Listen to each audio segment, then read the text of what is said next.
আমার ক্লাসে সবাইকে স্বাগত। আজ আমরা ক্লাস 4 এর বাটারফ্লাইয়ের পেজ নাম্বার 21 এ যে টাস্কগুলো আছে সেই টাস্কগুলো কমপ্লিট করব। এখানে দেখো প্রথমেই অ্যাক্টিভিটি 7C এবং অ্যাক্টিভিটি 7D আছে। অ্যাক্টিভিটি 7C তে আমরা দেখতে পাচ্ছি underline the neutral gender in the following sentences. Neutral জেন্ডারগুলোকে আমাদের আন্ডারলাইন করতে হবে। নিউট্রাল জেন্ডার কাকে বলে এর আগের পৃষ্ঠা অর্থাৎ পেজ নাম্বার 20 তে আমরা শিখেছি, অর্থাৎ যে শব্দগুলো দিয়ে কোনো জিনিসের নাম বোঝায় এবং যার কোনো প্রাণ নেই তাকে আমরা নিউট্রাল জেন্ডার বলি। এখানে দেখো নিউট্রাল জেন্ডারগুলোকে যখন আমরা আন্ডারলাইন করব খুব সহজেই করতে পারবো। এতে আছে the old woman swept with her broom. এখানে ব্রুম অর্থাৎ ঝাঁটার কোনো প্রাণ নেই, তাহলে এটি হলো নিউট্রাল জেন্ডার। নেক্সট দেখো বিতে the calendar is on the wall. Calendar এটা একটা নিউট্রাল জেন্ডার, ক্যালেন্ডারের কোনো প্রাণ নেই। নেক্সট দেখো সিতে the teacher is writing on the blackboard. এখানে ব্ল্যাকবোর্ড এটি নিউট্রাল জেন্ডার। নেক্সট ডিতে the lion lives in the forest. এখানে ফরেস্ট এটি নিউট্রাল জেন্ডার। আশা করি এটি বুঝতে পারলে। এবার দেখো note the underline words of the following sentences. এখানে he played with a child. Next the police caught the thief. Sachin is a famous player.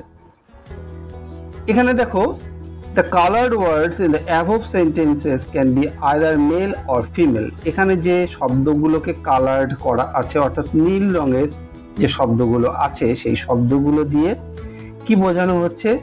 ছেলেও বোঝানো হতে পারে আবার মেয়েও বোঝানো হতে পারে। These words are common gender such as baby, parents, cousin, pupil, friends, etc.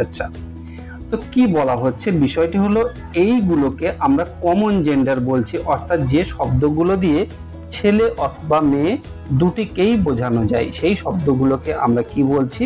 Common gender বলছি। কমন জেন্ডারের আরো কতগুলো উদাহরণ এখানে দিয়েছে দেখো। বেবি মানে ছোট শিশু বা বাচ্চা, তো বেবি ছেলেও হতে পারে মেয়েও হতে পারে। পেরেন্ট বাবা অথবা মা যে কোনো একজন হতে পারে।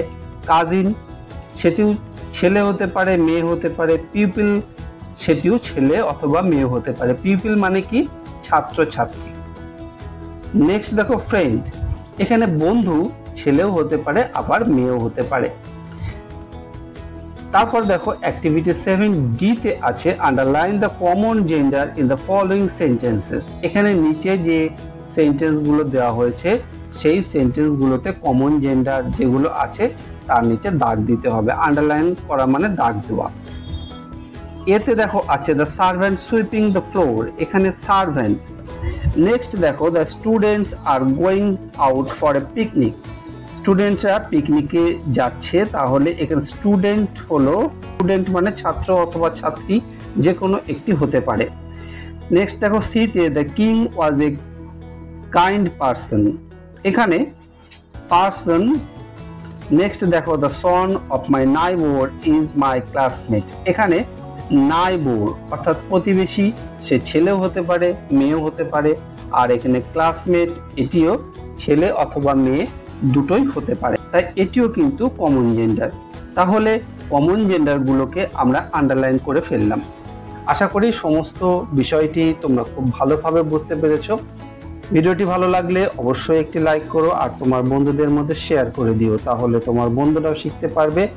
আর এই রকম ভিডিও আবারও পেতে চাইলে চ্যানেলটি অবশ্যই সাবস্ক্রাইব করে রেখো। খুব ভালো থেকো, দেখা হবে নেক্সট ভিডিওতে। Thank you.